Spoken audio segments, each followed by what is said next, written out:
बोलो करवा मैया की जय। आज हम आप लोगों को करवा चौथ की कहानी सुनाएंगे। आप लोगों को पता है इसमें 7 भाई थे, उनकी अकेली बहन थी। तो उसमें स्टोरी है पूरी 7 भाइयों की और एक बहन की। कार्तिक बदी 4 को करवा चौथ कहते हैं।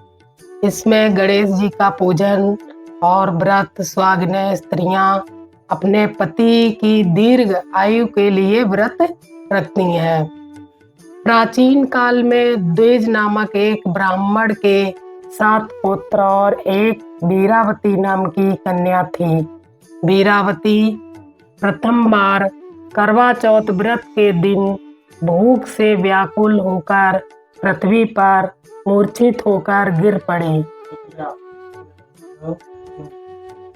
तब सब भाई यह देखकर रोने लगे और जल से मुंह धुलाकर एक भाई वट के वृक्ष पर चढ़कर छलनी में दीपक दिखाकर बहन से कहा कि चंद्रमा निकल आया है। उस अग्नि रूप को चंद्रमा समझकर दुख छोड़ वह चंद्रमा को अर्घ देकर वह भोजन के लिए बैठी। पहले कौर में बाल निकला, दूसरे कौर में छींक हुई, तीसरे कौर में ससुराल से बुलावा आ गया। ससुराल में उसने देखा कि उसका पति मरा पड़ा है। संयोग से वहां इंद्रायणी आई और उन्हें देखकर विलाप करते हुए वीरावती बोली, हे माँ, यह किस अपराध का मुझे फल मिला? प्रार्थना करते हुए बोली कि मेरे पति को जिंदा कर दो।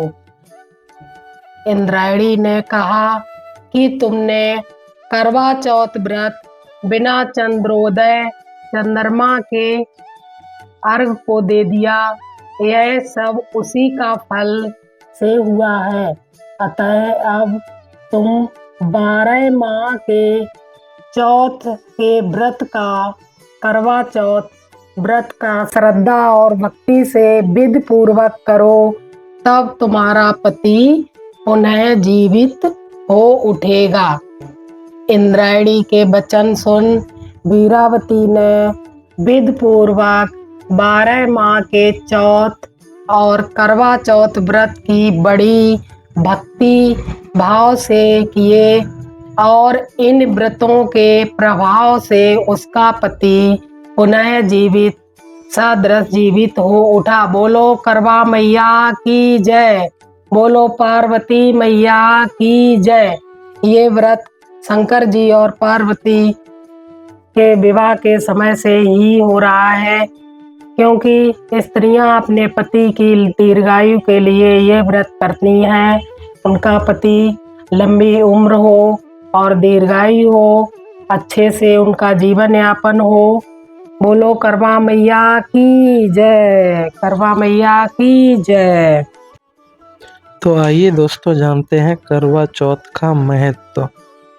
करवा चौथ का त्यौहार भारत में विवाहित महिलाओं के लिए एक बहुत ही खास दिन होता है, जब वे अपनी पति की लंबी उम्र और सुख समृद्धि के लिए उपवासी रहती हैं। यह त्यौहार हर साल कार्तिक मास की कृष्ण पक्ष की चौथ को मनाया जाता है। इस दिन महिलाएं सूर्योदय से पहले सजी धजी होती हैं और दिन भर उपवास रखती हैं।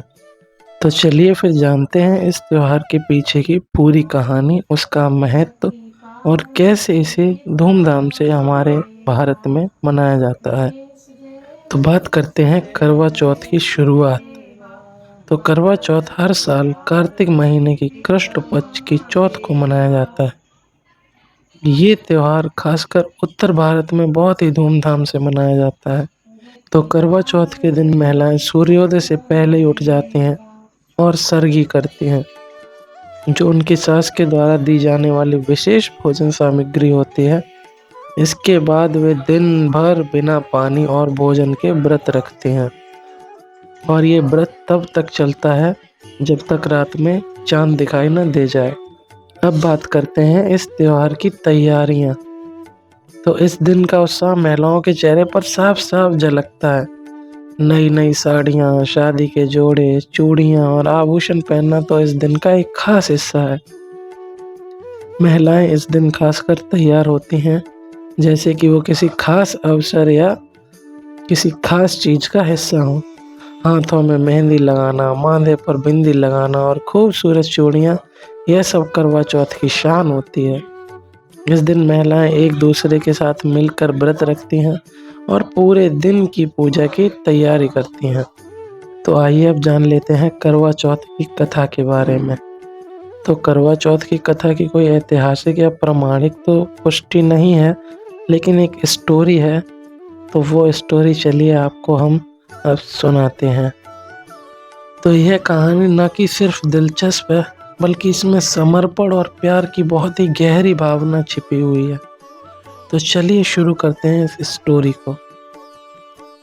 तो बहुत समय पहले की बात है। करवा नाम की एक पवित्रता स्त्री थी जो अपने पति के साथ नदी के किनारे एक गांव में रहती थी। करवा अपने पति से बेहद प्रेम करती थी और पूरी तरह से उसकी सेवा में समर्पित रहती थी। उसकी जिंदगी शांतिपूर्ण चल रही थी, लेकिन एक दिन कुछ ऐसा हुआ जिसने उसकी जिंदगी ही बदल दी। एक दिन करवा का पति नदी में स्नान कर रहा था, तो एक बड़ा सा मगरमच्छ अचानक से पानी के बाहर निकला और उसने करवा के पति का पैर पकड़ लिया। करवा के पति ने मदद के लिए चिल्लाना शुरू किया। करवा ने जब यह देखा तो वह बिना सोचे समझे दौड़ती हुई आई और एक मोटे धागे से मगरमच्छ को बांध दिया। इसके बाद करवा सीधा यमराज के पास पहुंची और उसने अपनी पति की जान बचाने की प्रार्थना की। उसने यमराज से बोला, हे यमराज, इस मगरमच्छ ने मेरे पति की जान लेने की कोशिश की है। आप इसे तत्काल मृत्युदंड दें और मेरे पति की जान बचाएं। लेकिन यमराज ने बोला, समय आने पर तुम्हारे पति की मृत्यु तो निश्चित है, इसमें मैं हस्तक्षेप नहीं कर सकता। यह सुनकर करवा बहुत क्रोधित हो गई और बोली, अगर आप मेरे पति की रक्षा नहीं करेंगे तो मैं आपको श्राप दे दूंगी। करवा के इस साहस और समर्पण को देखकर यमराज बहुत प्रभावित हो गए। यमराज ने मगरमच्छ को तुरंत मृत्युदंड दिया और करवा के पति को दीर्घायु होने का वरदान दे दिया। इस तरह करवा ने अपने अदम्य साहस, समर्पण और प्रेम के बल पर अपनी पति की जान बचाई। तभी से हर साल विवाहित महिलाएं करवा चौथ का व्रत रखती हैं ताकि उनके पति दीर्घायु और हमेशा स्वस्थ रहें। तो करवा की स्टोरी सुनते सुनते अब हमको सामने चांद दिखने लगा है, जो कि मेरे फ़ोन में तो विजिबल है, लेकिन ये आँखों से नहीं दिख रहा था। तो आइए जानते हैं पूजा की विधि और व्रत का महत्व। करवा चौथ की पूजा जो है शाम को होती है। महिलाएं एक गोल दायरे में बैठती हैं, अपने सामने करवा रखती हैं जिसमें चावल, मिठाई और पानी होता है। फिर वे करवा चौथ की कथा सुनती हैं और अपने पतियों की लंबी उम्र की कामना करती हैं। इस व्रत का महत्व सिर्फ धार्मिक ही नहीं, बल्कि मानसिक और भावनात्मक भी होता है। ये व्रत पति पत्नी के रिश्ते को और मजबूत करता है। व्रत रखकर महिलाएं दिखाती हैं कि उनका समर्पण और प्रेम जो है अपने पति के लिए अटूट है। तो चांद के निकलते ही महिलाएं पहले छलनी से चांद को देखती हैं और फिर अपने पति के चेहरे को उसी छलनी से निहारती हैं। इसके बाद वे चांद को जल अर्पित करती हैं और पति के हाथ से पानी पीकर अपना व्रत खोलती हैं। यह क्षण बहुत ही भावुक होता है और बहुत ही खास होता है, क्योंकि इसमें पति पत्नी के बंधन और भी मजबूत हो जाते हैं।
तो इसी के साथ हमारा चांद निकल आया था और समय हो रहा था 8:33। तो पीछे एक रेड कलर का चांद दिख रहा होगा और आगे हमारे पापा जी खड़े हैं और मम्मी उनको निहार रही हैं चांद को दिखने के बाद।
अब बात करते हैं इस त्योहार की समाप्ति के बारे में। करवा चौथ का समापन रात के इसी खास समय के साथ होता है जब महिलाएं अपने पतियों के साथ बैठकर भोजन करती हैं और परिवार के साथ इस दिन की खुशियां मनाती हैं। इस त्योहार में सिर्फ पति पत्नी का रिश्ता ही नहीं बल्कि पूरे परिवार और पूरे समाज के बंधन को मजबूत बनाता है। तो दोस्तों, करवा चौथ केवल एक दिन का व्रत ही नहीं बल्कि यह समर्पण, प्रेम और परिवार की खुशहाली का एक प्रतीक है। यह त्योहार हमें सिखाता है कि रिश्तों में प्यार और विश्वास कितना महत्वपूर्ण होता है।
भीतर पानी, दासी से बन जाऊं रानी।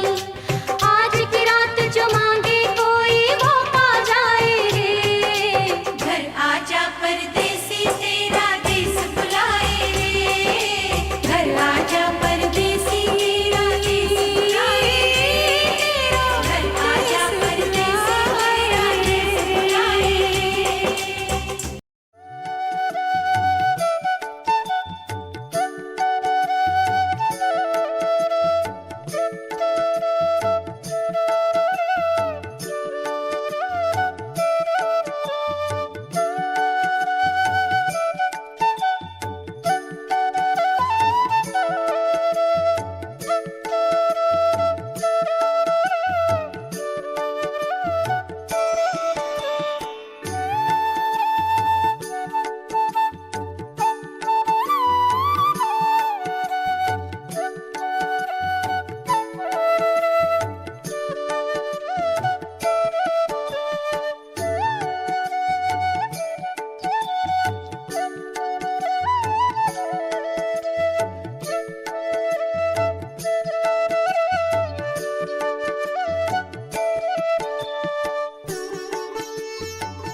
रे।